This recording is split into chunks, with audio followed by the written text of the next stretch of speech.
자, 구절 내용을 보시면 납세자 권리하고 과세한 적부 심사 청구 제도가 있는데 여기가 사실은 이제 대단히 중요한 파트야. 그러니까 저희 국기법에서 가장 중요한 파트를 꼽으라고 한다면 최근 시험만 놓고 봤을 때 구절이 제일 중요하다. 그렇게 보실 수 있다. 근데 문제는 뭐냐면 쉽게 나오면 맞출 수 있는데 여기가 워낙 내용이 많아요. 그리고 내용 암기가 거의 불가능하다고 보셔야 되기 때문에 출제가 되었을 때 사실은 좀 틀릴 가능성이 높은 거. 그러니까 다른 파트들은 좀 그나마 맞출 수 있는데 이 가장 어려운 파트가 납세자 권리보호사항 파트라고 보시면 돼요. 자, 그랬을 때 일단 저희가 이제 내용 정리를 한번 해볼 건데 제가 밑줄친 부분들을 좀 위주로 해서 보고 들어가시면 된다. 자, 기본적으로 이제 납세자 권리 연장이라고 하는 것은 저희가 이제 그 재정이라든가 교부는 미란다 원칙하고 좀 비슷하다고 보시면 돼요. 제가 형사소송법상 어떤 이제 범죄를 저지른 사람을 체포하게 되었을 때 변호사를 선임할 권리가 있고 무비권 행사할 권리가 있다는 등을 고지하게 돼 있죠. 그것처럼 일단 납세자 권리 연장을 국세청장이 제정을 하게 돼 있다는 얘기야. 근데 현재 제정에서 고시가 돼 있는 상태야. 세무공무원 이제 그 세무조사 같은 거 할 때, 사업자 등록증을 발급할 때 그 납세자 권리 보호상 어떤 납세자의 권리가 있는지를 문서로 내주게 돼 있고 세무조사가 시작될 때는 이제 그 요지를 직접 낭독해 줘요. 그러니까 미란다 원칙처럼 그 요지를 직접 낭독해 주고 설명도 해주게 돼 있다. 자, 그다음 납세자는 원칙적으로 이제 신고서 등이 제출이 되면 그 성실하게 신고가 된 것으로 간주를 해요. 추정을 하게 돼 있지만, 그러니까 추정이죠, 추정. 추정을 하게 돼 있지만 다음에 해당하는 경우에는 어떻게 하게 되냐면 성실한 것을 보지 않겠다. 근데 이거는 사실 누구나 읽어봐도 성실한 아이가 아니기 때문에 이걸 틀릴 수는 없다고 보시면 돼요. 그래서 보니까 어떤 뭐 신고라든가 성실 확인서 제출 등의 협력 의무를 이행하지 않았다든가 불성실한 아이죠. 거래 내용의 사실과 다른 혐의가 있다든가 탈세 제도가 있었다든가 또는 타로 오류 혐의를 인정할 만한 명백한 자유가 있다든가 세무공무원에게 금품을 제공하거나 금품 제공을 알선한 경우였다면 누구나 봐도 이 신고서가 정말 성실하게 신고서가 작성이 됐구나 그렇게 볼 수는 없기 때문에 이런 경우에는 성실한 것을 보지 않겠다. 일단 세무조사라고 하는 것은 사실은 이제 그 기업들 또는 납세자의 영업활동의 자유를 침해하게 돼요. 그러니까 세무조사가 실시가 되면 사실 영업활동을 제대로 할 수가 없어요. 그러니까 영업활동을 침해를 일으킨다는 점을 고려해서 항상 이제 세무조사는 조문을 읽어 나가실 때 최소한의 범위에서만 이루어지게 돼요. 그러니까 최대한이라는 표현이 들어갈 수 없다. 그래서 세무조사 남녀 금지의 원칙이라고 해서 필요한 최소한의 범위 내에서만 세무조사라는 것을 실시해라. 그런 얘기고 시험에서 이제 중요한 게 원칙적으로는 재조사를 할 수가 없어요. 그러니까 같은 세무, 같은 과세 기간에선 세무조사를 또 할 수 없다. 봤더니 이제 1차 세무조사하고 2차하고 3차하고 4차 계속해서 납세자를 괴롭힐 수 있기 때문에 한 번 그러니까 같은 세무, 같은 과세 기간 뒤에서는 원래 재조사라는 것을 할 수 없지만 다음의 경우였다면 재조사가 가능해요. 근데 이 다음의 경우에 해당하는 경우를 저희가 찾아낼 수 있어야 되는데 이걸 암기를 할 수 있는 건 아니기 때문에 그냥 문제를 읽어보면서 직관적으로 좀 판단하시면 된다. 그러니까 어느 경우에 재조사가 가능할까? 자, 첫 번째가 조세 탈루 혐의를 인정할 명백한 자료가 있다면 그럼 세무조사가 다시 가능하겠죠. 일단 거래 상대방에 대한 조사가 필요하다든가 둘 이상의 과세 기간에 걸쳐 잘못이 있었다면 재조사가 가능하고 일단 다섯 번째를 보시면 세무공무원에게 금품을 제공하나 금품을 알선한 경우였다. 그러니까 1차 세무조사가 이루어질 때 금품을 제공해서 세무조사가 넘어갔다는 얘기야. 잘못이 있음에도 불구하고 그게 발견이 되었다면 다시 재조사가 가능한 것이고 이 부분 조사는 예를 들어서 이제 지방 이전에 대한 세액 감면을 적용받는 게 맞느냐 그래서 법인세 모든 세무조사를 한 게 아니라 세액 감면 적용 여부만 조사를 했다. 자, 그러면 이제 그 부분 조사한 부분을 제외한 나머지 부분에 대해서 다시 조사하는 것은 이건 중복이 되지 않는다는 얘기야. 항목이 겹치지 않기 때문에 이렇게 부분 조사를 실시한 후에 부분 조사에 포함되지 아니한 부분을 재조사하는 것은 허용이 되겠다.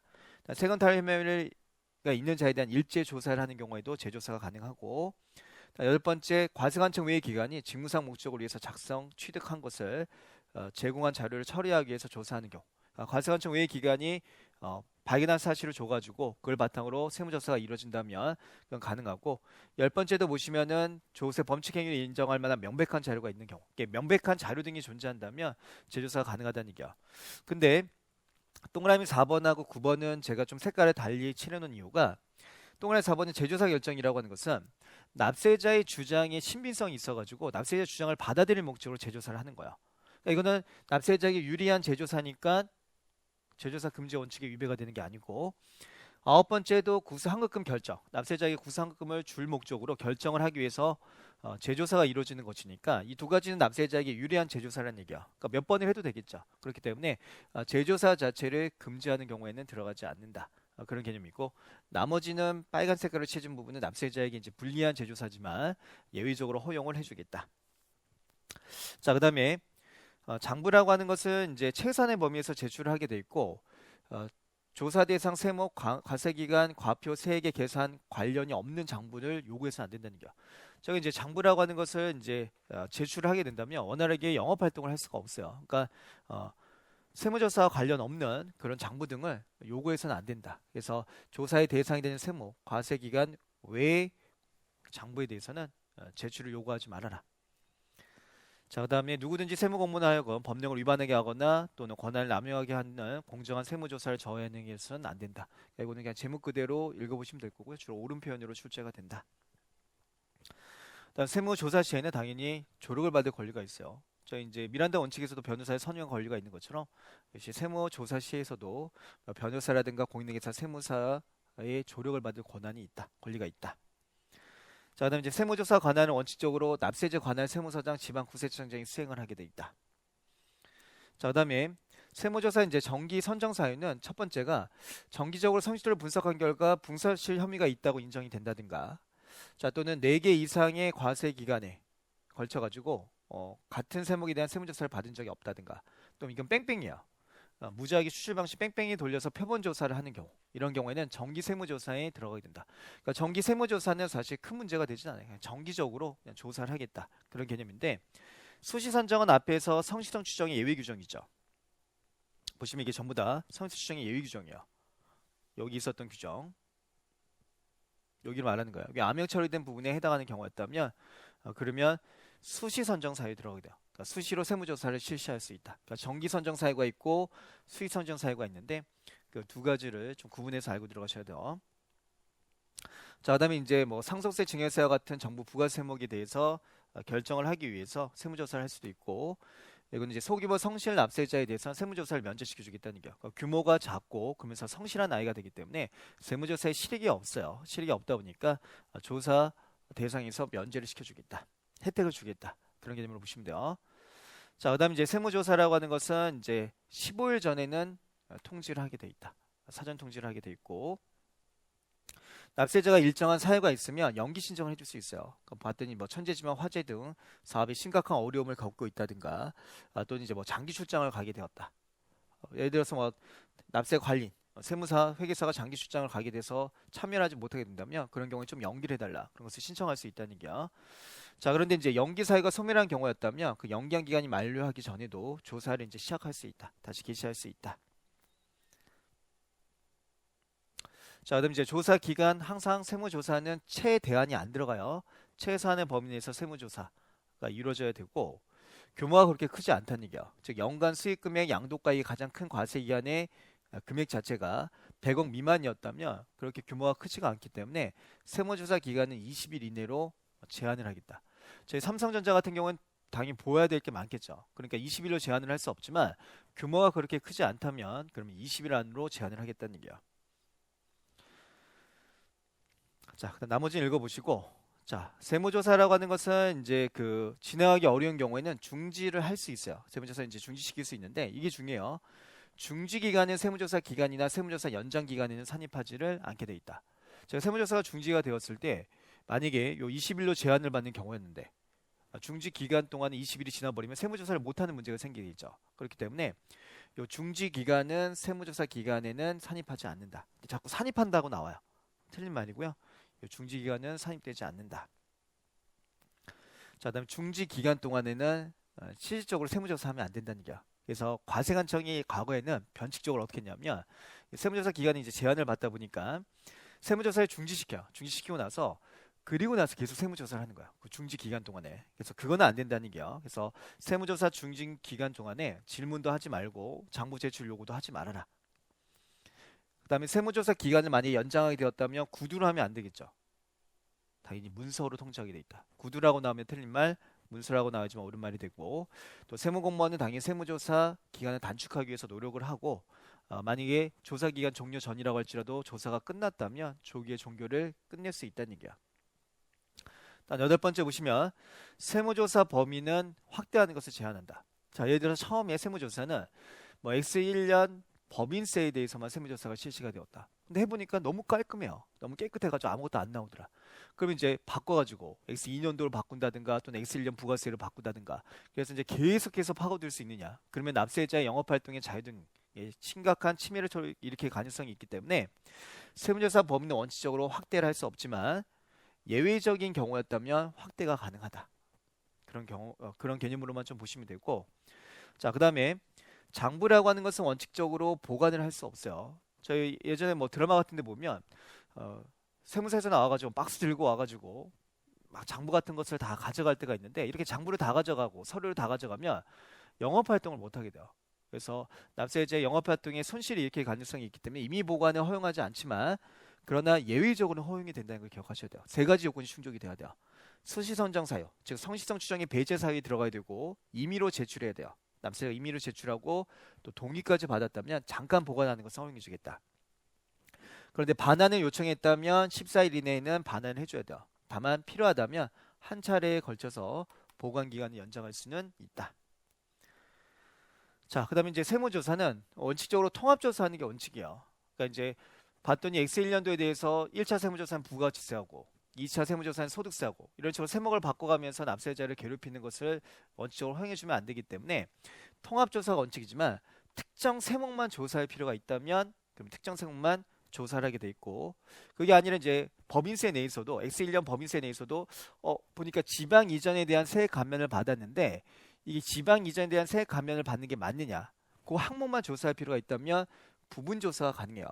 근데 이 부분 조사는 큰 틀에서 이제 기역, 니은하고 그 다음에 디귿부터 비읍까지로 나눌 수 있는데, 기역은 경정청구라든가 구상권 결정, 또 니은은 제조사 결정에 따라서 부분 조사가 이루어지는 경우가 되기 때문에 납세자에게 유리한 거야. 납세자에게 유리한 부분 조사니까 횟수의 제한을 받지 않게 되지만, 암기하시라는 얘기는 아니고요. 디귿부터 비읍까지는 납세자에게 불리한 부분 조사예요. 그랬다면 계속된 부분 조사가 이루어지면 영업활동을 제대로 할 수 없기 때문에 이외로 초과에 실시할 수 없다. 이 단어가 중요해요. 시험에 나온 적이 있고 이외로 초과에 실시할 수는 없다. 세무조사 결과가 끝났다면 그 결과는 이제 통지해줘라. 그러나 뭐 납세 관리는 정하지 아니하고 국세의 주소, 것을 주지 않았다면 통지를 못하겠죠. 그러니까 통지를 안 할 수 있다는 얘기고, 또 뒤에 보시는 것처럼 세무조사 결과 통지서 수령을 거부하거나 회피했다면 그러면 통지를 안 해도 된다는 얘기야. 또 니은은 제조사 결정에 의한 조사를 마쳤다면 제조사 결과 통지서라는 게 따로 날라와요. 그렇기 때문에 세무조사 결과 통지를 굳이 할 필요는 없다. 자, 나머지는 중요치 않고 비밀 유지로 갈게요. 자, 과세 정보라고 하는 것은 함부로 누설해서는 안 된다는 얘기야. 그렇기 때문에 비밀을 유지하는 게 원칙이지만 예외적으로 과세 정보를 제공할 수 있는 경우가 있어요. 근데 이거를 저희가 다 암기할 수는 없기 때문에 영세 법조계라고 기억을 하시면 돼요. 그래서 영세란 단어가 들어가나 법조계라는 단어가 들어가면 그때는 과세 정보를 제공할 수 있다. 시험에 딱 한 번 출제가 된 적이 있어요. 그래서 첫 번째 보시면 법 또는 조, 여기도 이제 조, 법조계, 영세 법조계니까 그런 단어가 들어가면 된다는 얘기예요. 동그라미 3번도 영이라는 단어가 들어가고, 이건 영세죠. 세라는 단어가 들어가고, 개, 이건 법, 역시 법이 들어가고, 법도 들어가고, 여기도 역시 법. 그러니까 법률에 의해서 제공하는 건 가능하다는 얘기야. 근데 영세 법조계를 좀 나누고 있는 이유는 오늘 이제 법조계에 영세한 변호사들도 좀 많죠. 그러니까 영세 법조계라고 좀 나눴는데 영세란 단어가 들어갔을 때가 차이가 있기 때문에 그래요. 자, 시험이 2번 나왔는데 한 번은 사유를 물어본 적이 있고 한 번은 문서로 요구할 필요가 있느냐. 영세란 단어가 들어가게 된다면 그때는 문서로 요구할 필요가 없다. 다른 건 문서로 요구해야 되는데 영세란 단어가 들어가면 문서로 요구할 필요가 없다. 자, 보시면 동그라미 5번은 영장 자체가 문서예요. 문서가 되기 때문에 별도의 문서로 요구할 필요가 없는 거고, 동그라미 네 번째는 다른 기관이 요구할 때는 문서로 요구해야 돼요. 타 기관이 과세 정보를 요구할 때는 문서로 요구해야 되지만 동일 과세 기관, 즉 세무 공무원 사이에서 요구를 할 때는 문서로 요구할 필요가 없다는 얘기야. 그래서 저희는 영세 법적이라고 기억을 하시고 영세는 문서로 요구할 필요가 없다. 그렇게만 기억을 하시면 충분하다. 자, 그다음 13번째, 납세자 권리 행사에 필요한 정보는 신속히 제공을 해줘라. 그 얘기고, 국세청장 납세자 권리 보호를 위해서 노력하라는 얘기야. 한번 읽어보시면 될 거고, 납세자 역시 세무조사 과정에서 성실하게 협력을 해줘라. 자, 그다음에 세무조사 자체가 납세자의 이제 권익을 침해할 가능성이 있기 때문에 납세자 보호위원회를 두고 있어요. 그래서 뭐 위법부당한 세무조사라든가 또는 이제 세무조사 중 세무공무원의 위법부당한 행위에 대해서 일시 중지 또는 아예 중지를 요청하는 거 이런 것들을 이제 심리할 수 있도록 해주기 위해서 납세보호위원회라는 것을 이제 두고 있다. 자, 그다음에 납세보호위원회와 관련시켜서 이제 재심을 요구할 수 있다는 거. 요거는 이제 스와마와는 별로 상관이 없기 때문에 어쨌든 그런 개념이 있구나 정도만 봐두시면 된다. 자, 요 개념은 뭐냐면 원래 납세자 보호위원회는 지방구세청 또는 세무서에 두고 있어요. 근데 이 납세자 보호위원회 누가 임명하냐면 세무서 또는 지방구세청에서 임명을 하는 거예요.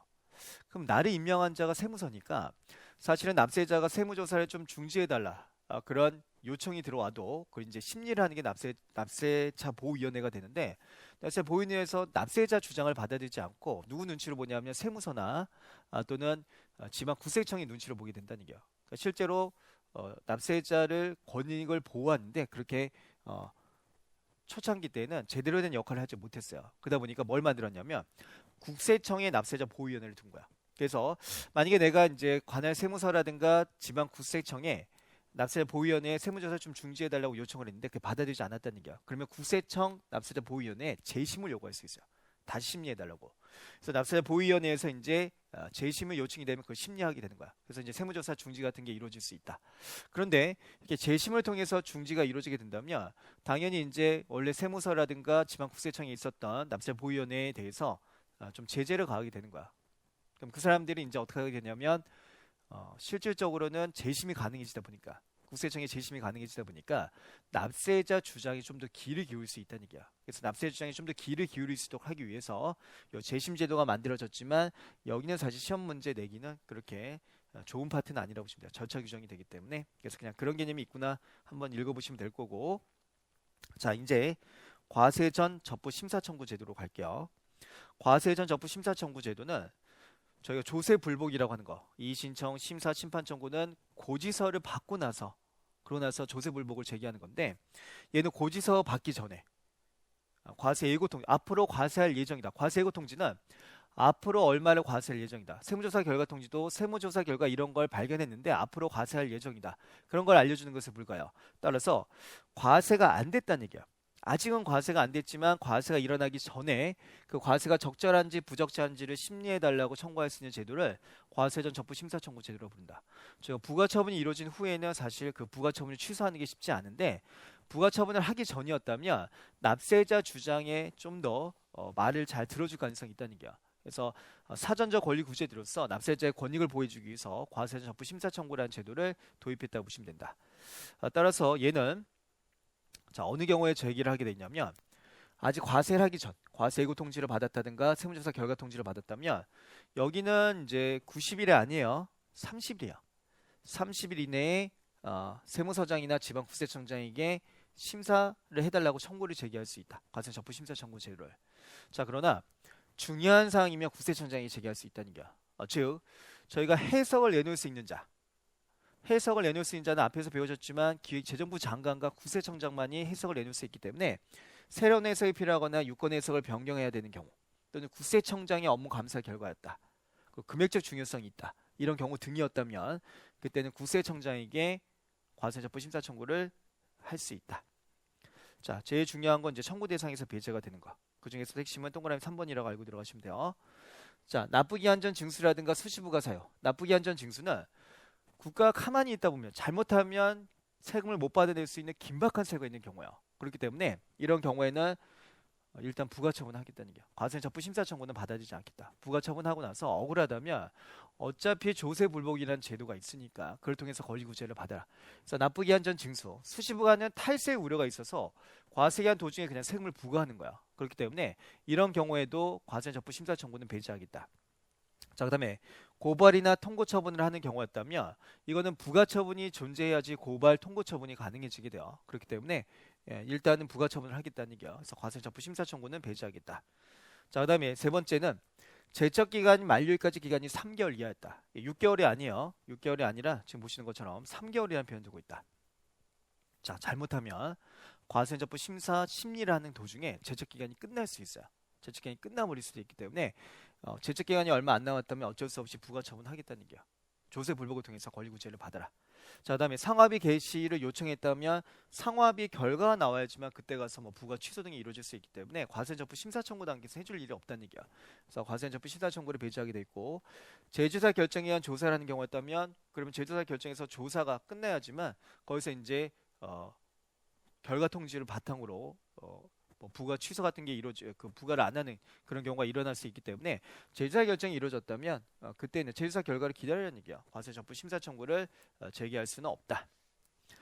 자, 과세적부 심사 청구가 제기가 되면 잠시 결정이 유보가 되는 거야.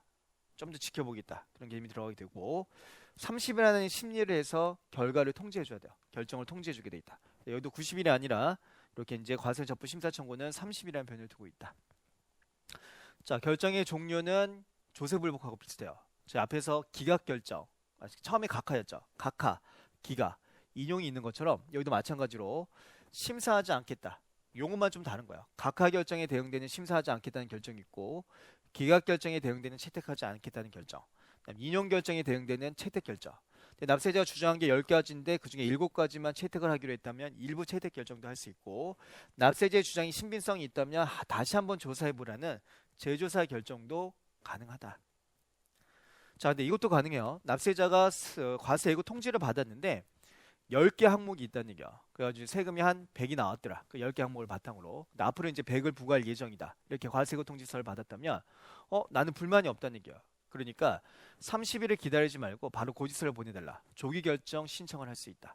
자, 왜냐하면 자, 과세관청은 이제 과세고 통지서를 보내면 30일을 기다려요. 그래서 얘가 과세 적부 심사 청구를 제기하지 않으면 그때 비로소 고지서를 보내는 거야. 그런데 이 30일을 기다릴 때도 하루하루 지날 때마다 미납 밀수가 늘어나게 되기 때문에 하루하루 지날 때마다 0.02%의 납부지형 가산세가 부과가 되는 거야. 나중에는. 그럼 납세자 입장에서 불만이 없다면 하루라도 고지서를 빨리 받는 게 좋겠죠. 그렇기 때문에 난 불만이 없으니까 그냥 고지서 보내달라. 그걸 신청할 수 있다는 얘기야. 근데 과세고 통지 항목이 10개가 있었는데 그 중에서 나는 7개는 맞는 말이다. 근데 3개는 불만이 있다면 7개만 조기 결정을 신청할 수 있어요. 3개에 대해서는 과세적부 심사 청구를 제기하고 7개만 조기 결정을 신청할 수도 있다.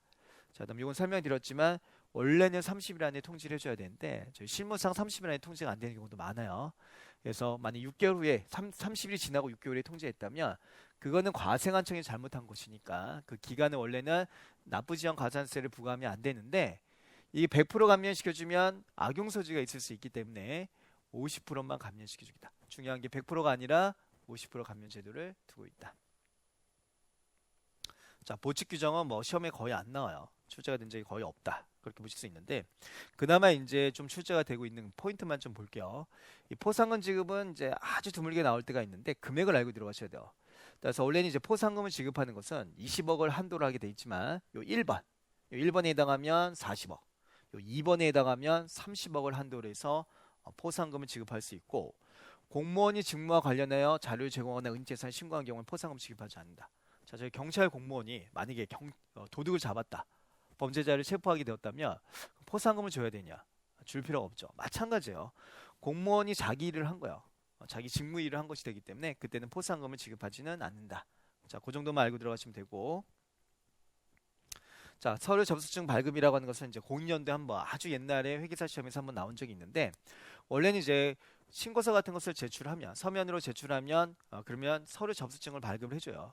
그렇지만 만약에 종이로 된 신고서가 제출이 되었을 때 과세관청이 분실을 한다고 할지라도 신고가 이루어졌다는 사실을 확인할 수 있겠죠. 그러니까 무신고로 볼 거냐 아니면 신고가 이루어진 것이냐 그런 건 나중에 확인해야 되기 때문에 이렇게 서류 접수증을 발급하게 돼 있는데 다음의 경우에는 발급하지 않아도 된다는 얘기야.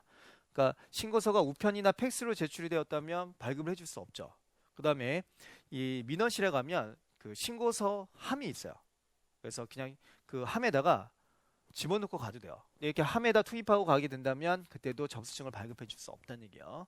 그래서 그런 경우가 한번 나온 적이 있고 그 다음에 9번째로 가보시면 이제 불성실 기부금 수령 단체 등의 명단은 좀 공개를 하겠다. 그래서 불성실 기부 단체금 또 유죄 확정 판결이 된 자로서 연간 포탈세액 2억 원 이상인 자 또는 이제 역시 범죄로 유죄 확정이 된 자 이런 자들에 대해서는 명단을 그냥 공개해 줄 수 있다는 얘기예요. 공개할 수 있는데 아직 조세불복이 진행 중이었다면 이때는 정확하게 세액이 아직 확정이 된 게 아니야. 결과가 나온 건 아니니까 불복 청구 진행 중에는 하지 말아라. 그런 얘기를 좀 보시면 될 거고 나머지는 뭐 수업 목적화에는 거의 필요가 없는 사항이라고 좀 보시면 돼요. 자, 그다음 뭐 과태료 같은 경우에는 보시면 첫 번째 직무 집행 거부 등에 대한 과태료는 요 5천만 원 이하의 과태료를 부과할 수 있다. 뭐그 정도 표현. 그 정도만 좀 보시면 될 거고요. 나머지는 이제 중요성이 별로 없다. 그러니까 과태료에서 나오면 사실은 그냥 물음표 찍고 넘기시면 돼요. 여기까지 커버할 수는 없기 때문에. 그래서 이 국세기본법이 저희가 한 4문제에서 5문제가 뭐 회계사 세무사 시험에서 출제가 되고 있는데 저희가 한 문제는 사실 맞추기가 대단히 어려워요. 대단히 지엽적인 부분을 좀 물어볼 때가 있고 나머지 이제 한 3-4문제는 충분히 맞출 수 있는 파트가 되기 때문에 3-4문제를 맞출 수 있게 대비를 하셔야 되고요. 특히 제가 체크한 부분들을 중심으로 보시면서 기출문제를 좀 많이 풀어봐야 돼요. 말장난 문제로 출제가 되기 때문에 그래서 기출문제가 좀 반복순환이 되니까 기출문제를 통해 가지고 내용 정리를 하실 수 있으셔야 된다. 자, 여기까지 해서 국세기본법 강의는 마칠게요.